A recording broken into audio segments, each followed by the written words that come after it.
Hello everybody, I'm Zachary Summer, and I'm going to be reading Esther 4 today. Here we go.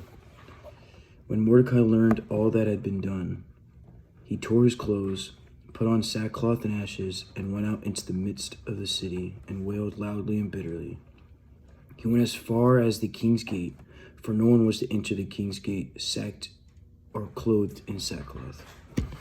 In each and every province where the command and decree of the king came, there was a great mourning among the Jews, with fasting, weeping, and wailing, and many lay on sackcloth and ashes. When Esther's maidens and her eunuchs came and told her, and the queen, Then Esther's maidens and her eunuchs came and told her, and the queen writhed in great anguish. And she sent garments to clothe Mordecai, that he might remove his sackcloth from him, but he did not accept them. Then Esther summoned Hathach from the king's eunuchs, whom the king had appointed to attend her, and ordered him to go to Mordecai to learn what this was and why it was. So Hathach went out to Mordecai to the city square in front of the king's gate. Mordecai told him all that had happened to him, and the exact amount of money that Haman had promised to pay the king's treasuries for the destruction of the Jews. He also gave him a copy of the text of the edict, which had been issued in Susa for their destruction, that he might show Esther and inform her, and to order her to go into the king to implore his favor and to plead with him for her people. Hathach came back and related Mordecai's words to Esther. Then Esther spoke to Hathach and ordered him to reply to Mordecai. All the king's servants and the people of the king's provinces know that for any man or woman who comes to the king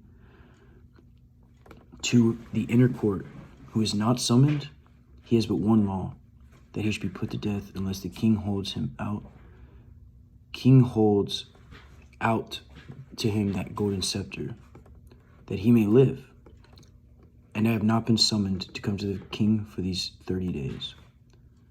They related Esther's words to Mordecai. Then Mordecai told them to reply to Esther, Do not imagine that you in the king's palace can escape any more than all the Jews. Dang.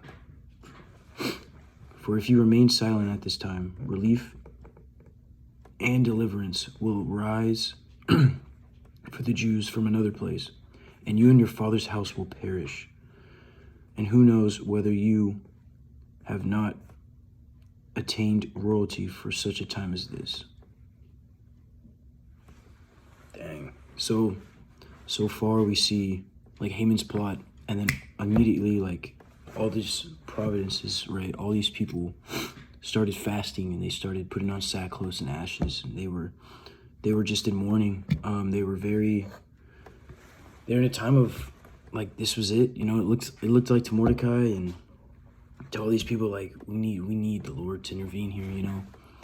And so Esther is in this spot, and she's going, I could die, you know, if I go in there and the king doesn't want to see me, I'm dead.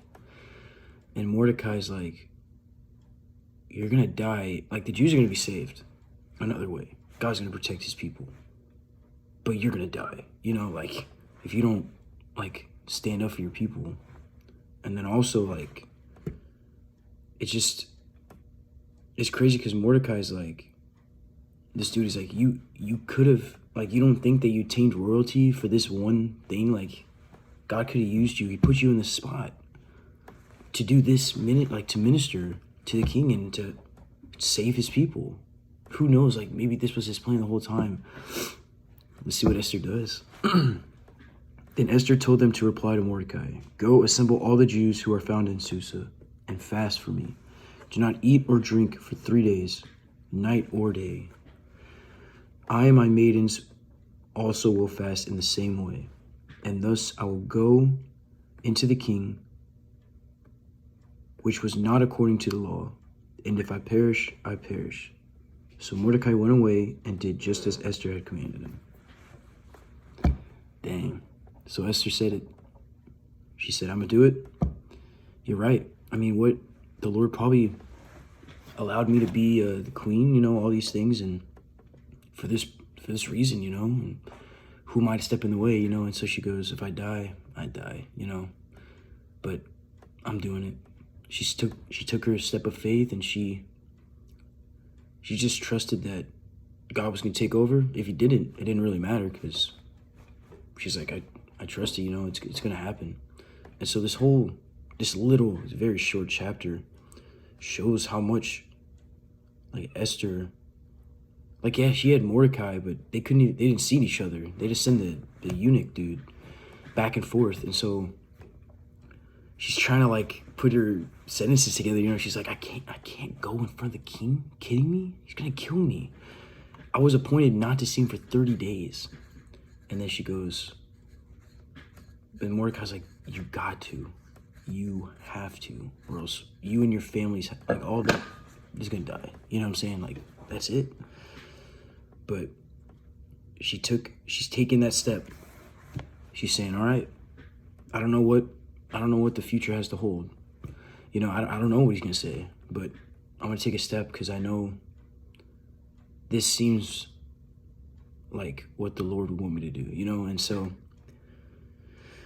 that's chapter 4 of Esther. We'll see later on what happens and how she does all these things and what happens to her, you know.